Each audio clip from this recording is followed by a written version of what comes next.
Hello my dear students, welcome back to Sidra J's classes. This is Sidra, your chemistry educator, and welcome to this amazing platform Sidra J's classes. तो जैसा कि बच्चों हमने अपना second chapter complete कर लिया है science का और अपनी केमिस्ट्री का भी. Matter is around us pure, ये चैप्टर हमने कंप्लीट कर लिया है. उससे पहले हमने साइंस का एक और चैप्टर कंप्लीट किया था जो था मैटर इन आवर सराउंडिंग. तो आई होप कि आपने वो जो लेक्चर्स हैं आपने देख लिए होंगे. अब हम स्टार्ट कर रहे हैं चैप्टर सेकंड की एक्सरसाइज. तो आइए देखते हैं कि हमारी एक्सरसाइज में कौन कौन सी क्वेश्चन है जो कि हमसे पूछे गए हैं. तो देखते हैं. देखिए पहला क्वेश्चन ये है, which separation technique will you apply for the separation of the following. मतलब ये है कि ऐसी कौन सी टेक्निक आप अप्लाई करोगे किसी भी चीज का सेपरेशन करने के लिए. मैंने आपको पढ़ाया था कि सेपरेशन क्या होता है. ठीक है, तो पहले हम देखते हैं sodium chloride from its solution in water. अब सोडियम क्लोराइड क्या होता है, इधर देखिए. सोडियम क्लोराइड होता है हमारा NaCl, जो कि हमारा नमक होता है. हमने क्या किया है, एक बीकर लिया है, उसमें पानी लिया है. ठीक है, उस पानी में मैंने घोल दिया है सॉल्ट. तो क्या हो गया, वो हमारा बन गया सॉल्ट का सॉल्यूशन. तो जब सॉल्ट का सॉल्यूशन बन गया है तो हमसे ये पूछा गया है कि जब हम इसको मिक्स कर लेते हैं, ये एक वो बन जाता है, मिक्सचर बन जाता है, हमारा एक सॉल्यूशन बन जाता है. तो क्या होगा, हम इसको सेपरेशन कर सकते हैं. और अगर इसका सेपरेशन हम कर सकते हैं तो कैसे करेंगे. ठीक है, वैसे तो इसका सेपरेशन पॉसिबल नहीं है, लेकिन एक टेक्निक है जिसके थ्रू हम इसका सेपरेशन कर सकते हैं. तो कैसे करेंगे देखिए. अब हमने इसका सॉल्यूशन हमने बना लिया था. ये हो गया हमारा एक होमोजीनस मिक्सचर, होमोजीनस सॉल्यूशन हो गया हमारा. मैंने दो टाइप के सॉल्यूशन आपको पढ़ाए थे, एक होमोजीनस एक हेट्रोजीनस. तो होमोजीनस में क्या था, यूनिफॉर्म कंपोजिशन थी, वो मतलब सब जगह से एक जैसा दिखाई दे रहा था. और हम उसमें क्या होता था, there is no visible boundary of separation. मतलब वहां पे कोई सेपरेशन की जो बाउंड्री है वो नहीं होती है. तो इधर अगर हमने सोडियम क्लोराइड का सॉल्यूशन अगर बना लिया है तो क्या होगा, अब हमें इसको सेपरेट करना है. तो सेपरेट करने के लिए हम क्या करेंगे, हम इसको क्या करेंगे, जैसे सोडियम क्लोराइड मेरे पास इसका बीकर है, तो इसको क्या करूंगी मैं, इसको ना हीट करना शुरू कर दूंगी. इसमें सोडियम क्लोराइड है, हमारा नमक है और उसका पानी है, उसका सॉल्यूशन है. ठीक है, मैं इसको हीट करना शुरू करूंगी. तो क्या होगा, जब ये इवेपोरेट होना शुरू हो जाता है तो इसका जो पानी होता है ना, वो इवेपोरेशन में ऊपर की तरफ उड़ जाता है और नीचे क्या बच जाता है हमारा सोडियम क्लोराइड NaCl. ठीक है, तो NaCl बच जाता है. तो इस तरह से ये हमारा क्या हुआ, सेपरेशन हुआ. तो ये कौन सी टेक्निक हुई, ये हुई हमारी इवेपोरेशन की टेक्निक. तो इसका आंसर अगर मैं लिखना चाहूँ तो आंसर मैं लिख सकती हूँ यहाँ पर इवेपोरेशन. ठीक है, अब चलते हैं हम अपने नेक्स्ट क्वेश्चन की तरफ. नेक्स्ट क्वेश्चन में हमसे क्या पूछा गया है, क्योंकि ये एक पहला नेक्स्ट क्वेश्चन नहीं है, पहले ही क्वेश्चन का सेकंड पार्ट है. तो क्या पूछा गया है हमसे, ammonium chloride from a mixture sodium chloride and ammonium chloride. हमसे इसमें क्या बोला गया है, हमसे बोला गया है कि एक मिक्सचर है जिसके अंदर हमारा एक सोडियम क्लोराइड है और क्या है, अमोनियम क्लोराइड. ठीक है, इन दोनों का हमारा एक मिक्सचर बन गया है. अब हमसे ये पूछा गया है हम इन दोनों को सेपरेट कैसे कर सकते हैं. इनका सेपरेशन करने का जो तरीका होता है वो ये होता है कि जो हमारा अमोनियम क्लोराइड होता है, तो अमोनियम क्लोराइड जो होता है हमारा एक सबलाइम सब्सटेंस होता है. ठीक है, अब सबलाइम सब्सटेंस का मतलब क्या होता है, मैंने अपने लेक्चर्स में आपको पढ़ा रखा है कि जो नेफ्थलीन बॉल्स होते हैं वो क्या करती हैं, डिसअपीयर हो जाते हैं. मतलब ये है, अगर मैं उनको कपड़ों में रखती हूँ तो कपड़े हमारे खराब ना हो जाए, उसकी वजह से हम उसको रखते हैं. तो क्या कुछ टाइम बाद जब हम कपड़े खोल के देखते हैं तो क्या होता है, वो जो नेफ्थलीन बॉल्स होती हैं वो गायब हो जाती हैं, वो दिखती नहीं है. ना तो पानी दिखता है, कुछ भी नहीं दिखता है. जैसे हम सॉलिड के बेस पर हम उसको रखते हैं तो बाद में हमें लिक्विड कुछ तो मिलना चाहिए, लेकिन ऐसा नहीं होता है. क्यों नहीं होता है, क्योंकि जो हमारी नेफ्थलीन बॉल्स होती हैं वो सब्लिमेशन की प्रोसेस करती है. सब्लिमेशन की प्रोसेस में क्या होता है, जो हमारा सॉलिड होता है वो डायरेक्टली गैस में चेंज हो जाता है. तो यहाँ पर भी जो हमारा अमोनियम क्लोराइड होता है वो एक सबलाइन सब्सटेंसेस होता है जो सब्लिमेशन की प्रोसेस को करता है कि अमोनियम क्लोराइड और सोडियम क्लोराइड के मिक्सचर में क्या होता है, जो अमोनियम क्लोराइड होता है वो सब्लिमेशन की प्रोसेस करके डायरेक्ट सॉलिड से गैसियस स्टेट में चेंज होकर इवेपोरेट हो जाता है, जिसकी वजह से हमारा सिर्फ क्या बचता है, सोडियम क्लोराइड बचता है. तो यहाँ पर अगर मैं आंसर लिखूं तो आंसर मेरा यहाँ पर हो जाएगा सब्लिमेशन. ठीक है, जो टेक्निक होगी वो जाएगी हमारी सब्लिमेशन। ये पूछा है ना, सेपरेशन की टेक्निक बताओगी कौन सी सेपरेशन है, ठीक है। तो अब चलते हैं हम अपने इसके नेक्स्ट, मतलब जो हमारा फर्स्ट क्वेश्चन है उसके नेक्स्ट पार्ट पे। तो नेक्स्ट पार्ट क्या कह रहा है हमसे, तो नेक्स्ट पार्ट ये कह रहा है small pieces of metal in the engine oil of car. मतलब ये है किसी भी कार का इंजन होता है, उसके अंदर क्या होता है, ऑयल होता है। जब ऑयल होता है तो उसके अंदर क्या है, जो मेटल है हमारे उसकी स्मॉल स्मॉल पीसेस है, तो उसको हम किस चीज के थ्रू सेपरेट कर सकते हैं। तो इसका बिल्कुल सिंपल सा आंसर है कि हम इसको फिल्टर कर सकते हैं। फिल्ट्रेशन से तो अलग हो सकता है, अगर हम तेल के अंदर कुछ गिरा हुआ है उसको अगर हम छान लेते हैं तो वो क्या हो जाता है, हमारा फिल्ट्रेशन हो जाता है, वो अलग हो जाता है। तो यहाँ पर इसका आंसर क्या हो जाएगा, इसका आंसर हो जाएगा फिल्ट्रेशन, ठीक है।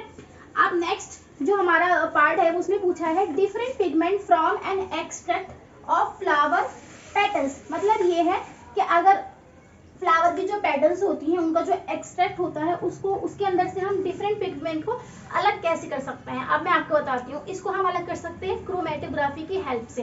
क्रोमेटोग्राफी आप लोगों ने अपने स्कूल्स वगैरह में की होगी, अगर नहीं कराई है तो मैं आपको बताती हूँ कि क्रोमेटोग्राफी क्या होती है, ठीक है।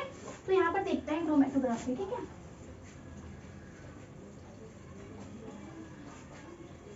देखो, लेट अस सपोज कि मैंने यहाँ पर एक कोई भी सॉल्यूशन लिया है, ठीक है।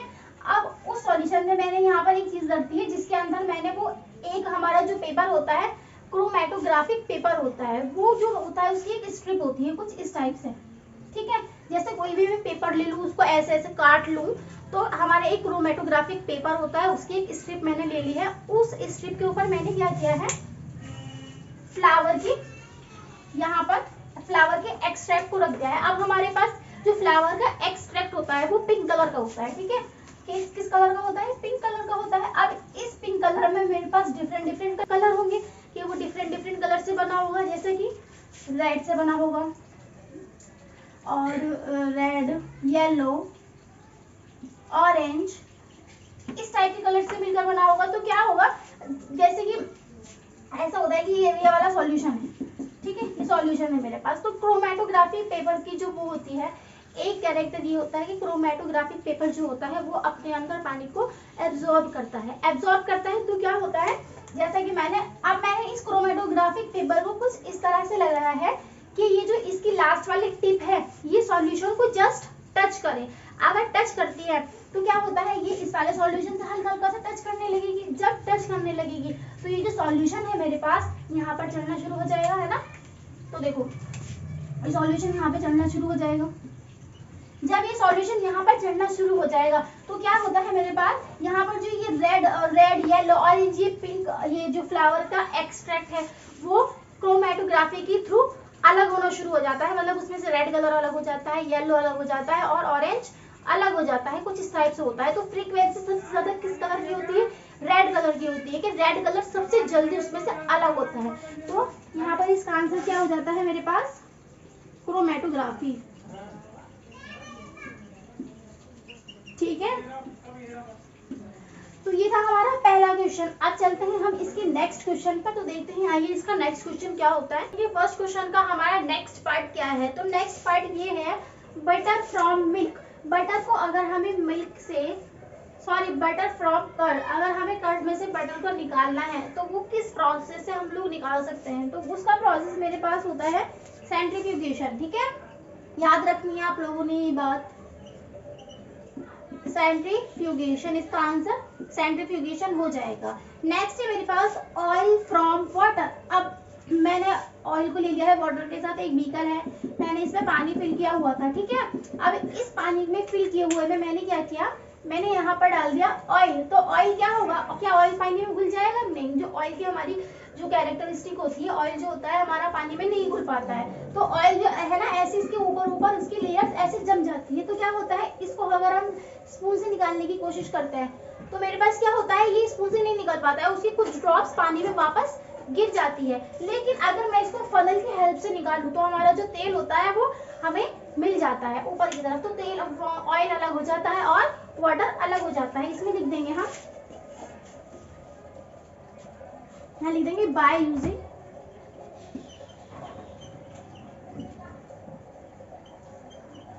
फनल, ठीक है। तो आइए देख लेते हैं इसका नेक्स्ट पार्ट क्या है, नेक्स्ट पार्ट ये है टी लीव्स फ्रॉम टी।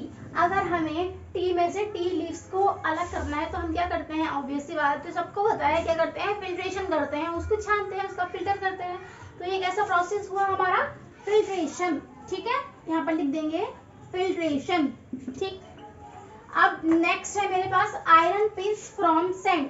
देखो इसके नाम से ही पता चल रहा है आयरन, आयरन का मतलब क्या होता है, जैसे आयरन है, आयरन मतलब कोई भी लोहे की चीज होगी, है ना।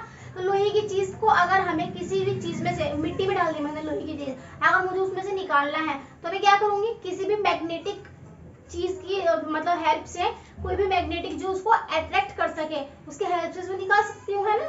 तो इसमें हम लिख देंगे, यहाँ लिख देंगे मैग्नेटिक सेपरेशन। ठीक है, अब नेक्स्ट देखते हैं, नेक्स्ट क्या है मेरे पास, find mud particles suspended in water. जो वाटर के अंदर हमारे मड पार्टिकल्स होते हैं उन्हें हम किसकी हेल्प से निकाल सकते हैं, तो इसका आंसर हो जाता है हमारा सेडिमेंटेशन। ठीक है, यहाँ पर लिख लो सेडिमेंटेशन। ठीक है, अब चलते हैं हम अपने नेक्स्ट क्वेश्चन की तरफ। आइए देखते हैं कि हमारा नेक्स्ट क्वेश्चन क्या होता है। तो आइए देख लेते हैं अपना नेक्स्ट क्वेश्चन। तो नेक्स्ट क्वेश्चन मेरे पास क्या है, right the steps you would use for making tea, use the word solution, solvent, solute, dissolve, soluble, insoluble, filtrate and residue. तो आइए बच्चा अब देखते हैं हम चाय बनाना, कि चाय कैसे बनाई जाती है। वैसे तो कुछ बच्चे जानते होंगे कि चाय कैसे बनाई जाती है, लेकिन आज मैं आपको केमिस्ट्री की लैंग्वेज में बताती हूँ कि चाय कैसे बनाई जाती है। देखिए इधर देखिए, इसमें फर्स्ट स्टेप क्या लिखा है, first water is taken as a solvent in a pan. सबसे पहले क्या ले लेंगे हम, जो हमारा वाटर होता है वो एक सॉल्वेंट होता है। मैंने बताया था सॉल्यूशन दो चीजों से बनता है, एक सॉल्यूट एक सॉल्वेंट। जो सॉल्यूट होता है वो हमारा सॉलिड फॉर्म में होता है, मतलब लिक्विड फॉर्म में भी हो सकता है, लेकिन जो कम अमाउंट में होता है वो होता है हमारा सॉल्यूट। लेकिन हमने पैन में जो वाटर लिया है वो हमने एक्सेस अमाउंट में लिया है, तो वो क्या हो जाएगा हमारा एज अ सॉल्वेंट। तो हमने एज अ सॉल्वेंट क्या लिया है, वाटर लिया है एक पैन के अंदर। This water is allowed to boil. और इस वाटर को क्या करेंगे हम, बॉइल करना शुरू कर देंगे। ठीक है, उसके बाद हम क्या करेंगे, during heating milk and tea leaves are added to the solvent as solute. अब सॉल्यूट के तौर पे हम इसमें क्या डाल देंगे, मिल्क और टी लीव्स डाल देंगे। ठीक है, जो हमारा मिल्क और टी लीव्स होती है वो सॉल्यूट होते हैं। तो हम क्या करेंगे, सॉल्वेंट में सॉल्यूट डाल देंगे जब वो बॉइल हो रहा होगा। ठीक है, तो ये क्या बना लेंगे, दे फॉर्म अ सॉल्यूशन। तो ये क्या बना लेंगे, एक सॉल्यूशन बना लेंगे। उसके बाद क्या होगा, जब वो उबलता रहेगा, फिर हम क्या करेंगे, then the solution is poured through strainer. तो हम क्या करेंगे कि स्ट्रेनर लेंगे, उसकी हेल्प से क्या करेंगे, उसको हम छान लेंगे, फिल्टर कर लेंगे। ठीक है, the insoluble part of the solution remain on the strainer as a residue. तो क्या होगा, जो हमारा इनसॉल्युबल पार्ट होगा, जो हमारे उसमें सॉल्वेंट में घुला नहीं होगा, वो क्या होगा, वो स्ट्रेनर के ऊपर रह जाएगा और नीचे हमारी चाय हमें मिल जाएगी। फिर क्या करेंगे हम, sugar added to the filtrate. अब हम क्या करेंगे, उस फिल्ट्रेट जो हमारे नीचे की साइड आया है उसमें क्या ऐड कर देंगे, शुगर ऐड कर देंगे, विच डिसॉल्व इन द फिल्ट्रेट। वो क्या हो जाएगी, क्योंकि वो एक मतलब सॉल्युबल पार्ट होता है, तो क्या होता है, वो डिसॉल्व हो जाता है फिल्ट्रेट में। The resulting solution is required T. तो फिर हमारी क्या हो जाती है, हमारी चाय तैयार हो जाती है और हम चाय पीने लगते हैं। ठीक है, तो आई होप कि आपको अब चाय बनानी आ गई होगी। आज से आप प्लीज खुद बनाइए चाय, मम्मी को मत कहिएगा कि चाय बना दो हमें, आज से आप खुद बनाएंगे चाय। ठीक है, तो आप इसका स्क्रीनशॉट ले सकते हैं। तो आइए देख लेते हैं अपना नेक्स्ट क्वेश्चन। नेक्स्ट क्वेश्चन मेरे पास क्या है, नेक्स्ट क्वेश्चन बहुत लंबा है, क्योंकि मैं यहाँ पर नहीं लिख सकती थी। अगर मैं यहाँ पर लिख देती तो ये पूरा बोर्ड पे लिखा जाता और उसका आंसर में नहीं लिख पाती। तो आप अपनी एनसीईआरटी प्लीज खोल के रखिएगा। मैं अपने फोन में एनसीईआरटी खोल कर लाई हूँ, यहाँ से मैं क्वेश्चन पढ़ रही हूँ, आप भी बनिएगा मेरे साथ में। तो क्वेश्चन क्या है मेरे पास, क्वेश्चन है मेरे पास, Pragya tested the solubility of 4 different substances at different temperature and collected the data as given below in the table। जैसे कि मैंने यहाँ पर ये टेबल बनाई है। ठीक है, as grams of substance dissolve 100 gram of water to form a saturated solution। इसमें हमें टोटल कितने पार्ट्स, 4 पार्ट्स दिए हुए हैं जिनके हमें आंसर्स करने हैं। तो पहले हम इस टेबल को समझ लेते हैं कि क्या हुआ है। तो इस टेबल को समझने के लिए मुझे क्या करना पड़ेगा, इधर देखो, जैसा कि टेबल में मुझे दिया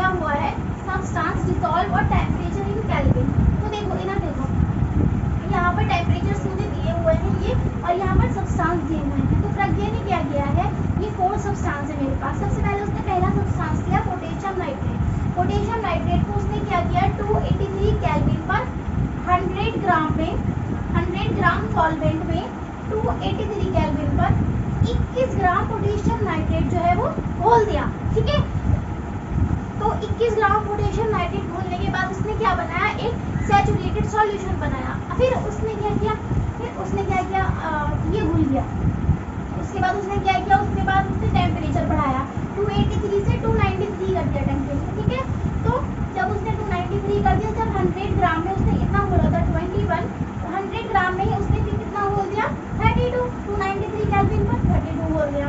फिर उसके बाद ये भी घुल गया। तो उसने क्या किया, जैसा कि मैंने आपको बताया भी था कि सैचुरेटेड सॉल्यूशन क्या होता है। सैचुरेटेड सॉल्यूशन वो होता है जिसके अंदर हम सॉल्यूट की मोर अमाउंट को नहीं डिसॉल्व नहीं कर सकते हैं। ठीक है, एक बार हमने 5 ग्राम घोल दिया था, 10 घोल दिया था, 20 घोल दिया था, लेकिन ये सब घोल रहे थे, 21 नहीं घोल रहा था। ठीक है, तो ये भी उसी तरह से है कि 21 घुल गया, यहाँ पर 32 घुल गया। तो ऐसे ही वो टेम्परेचर बढ़ाती गई और इसकी अमाउंट भी बढ़ाती गई पोटेशियम नाइट्रेट की। जब घुलना बंद हो गया तब जाके तो उसने एक सैचुरेटेड सॉल्यूशन बना लिया। तो अब क्या होगा मेरे पास, ऐसे ही उसने इन सब्सटेंस के साथ भी किया। इतने केल्विन टेम्परेचर पर इतनी अमाउंट सोडियम क्लोराइड की लेके उसने क्या किया, 100 ग्राम्स में उसको डिसॉल्व कर दिया। डिसॉल्व करती गई जब तक वो सैचुरेटेड सॉल्यूशन ना बन गया तब तक वो डिसॉल्व उसमें करती गई। जब वो घुलना बंद हो गया तो वो एक क्या बन गया, एक सैचुरेटेड सॉल्यूशन बन गया हमारा। तो इस टेबल का मतलब भी यही है। अब हम चलते हैं आगे की तरफ। तो देखो जो हमारा फर्स्ट पार्ट में हमसे पूछा गया है, आइए देख लेते हैं कि फर्स्ट पार्ट में हमसे क्या पूछा गया है। तो आप भी क्वेश्चन पढ़िए और मैं भी पढ़ रही हूँ। ठीक है, तो देखो फर्स्ट पार्ट में हमसे पूछा गया है, what mass of potassium nitrate would be needed to produce a saturated solution of potassium nitrate in 50 grams of water at 313 Kelvin। तो हमसे पूछा है जो पोटेशियम नाइट्रेट हमारा है उसका कितना मास होगा। जैसे कि उसने क्या किया था, प्रज्ञा ने हमारे यहाँ पे देखो, इधर देखो, प्रज्ञा ने क्या किया था, उसने क्या किया था 100 ग्राम में उसने 283 सॉरी हमें 313 केल्विन दिया हुआ है क्वेश्चन में, तो 300 मतलब 313 केल्विन पर उसने क्या किया, 100 ग्राम में 62 अमाउंट पोटेशियम नाइट्रेट की मिक्स कर दी। ठीक है, डिसॉल्व कर दी। लेकिन हमसे ये पूछा है कि अगर हम सॉल्यूशन को 100 ग्राम ना लें, अगर हम 50 ग्राम ले लें तब ये अमाउंट कितनी हो जाएगी। तो इधर देखो, जब मैंने यहाँ पर ये 100 ग्राम था, इसको आधा करके हम लोगों ने 50 ग्राम कर दिया, तो अमाउंट भी क्या हो जाएगी, हाफ हो जाएगी, यानी बाय 2 कर देना।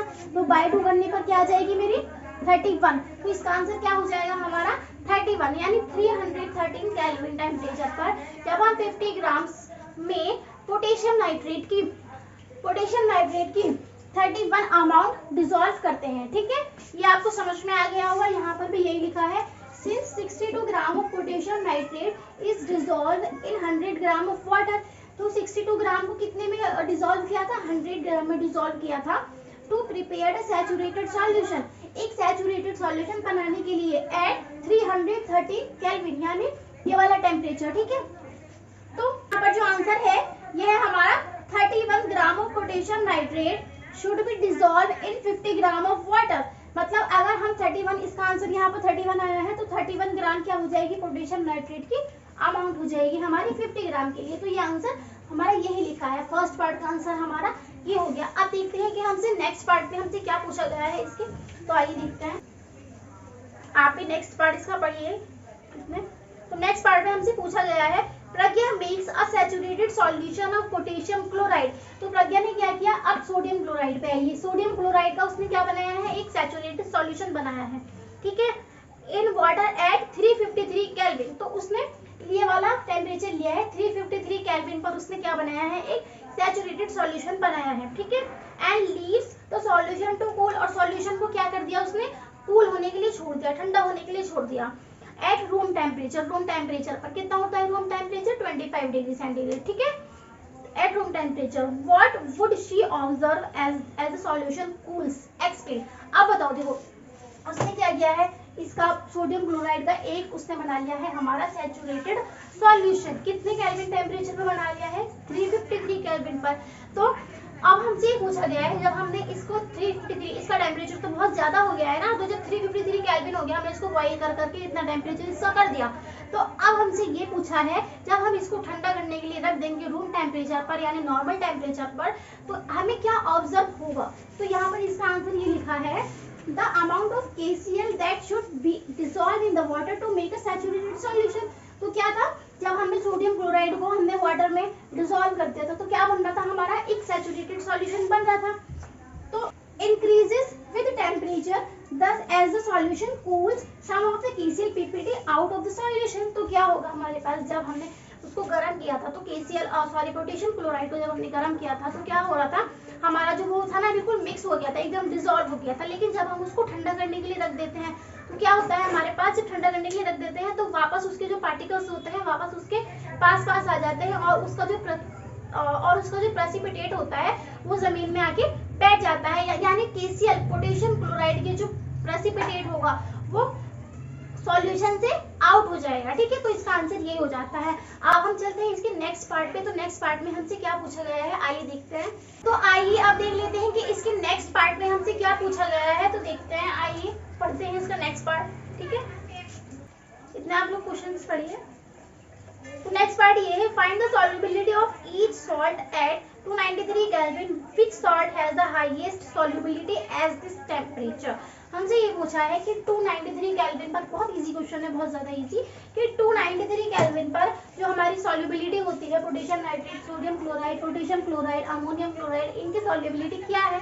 तो डायरेक्ट बिल्कुल साफ लिखा है, टेबल में लिखा है 293 केल्विन पर है हमारी 32, तो आंसर हो जाएगा 32।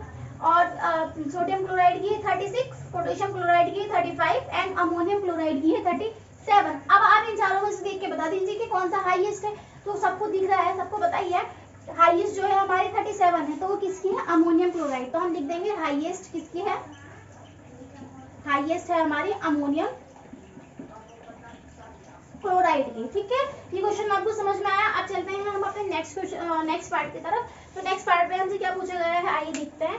तो देखो नेक्स्ट पार्ट में हमसे पूछा गया है, what is the effect of change of temperature on the solubility of salt. तो मतलब ये पूछा है कि सॉल्युबिलिटी पर जो टेम्परेचर का क्या इफेक्ट पड़ता है, ये देखते हैं हम। अब मैंने आपको अपने लास्ट लेक्चर में भी ये बताया था कि जब हम टेम्परेचर इंक्रीज करते हैं तो हमारी सॉल्युबिलिटी क्या होती है, इंक्रीज कर जाती है। ठीक है, तो सॉल्युबिलिटी इंक्रीज कर जाती है। तो यहाँ पर भी लिखा है solubility of the salt increases with temperature. मतलब जैसे जैसे मैंने ये बताया था कि जो हमारी सॉल्युबिलिटी होती है,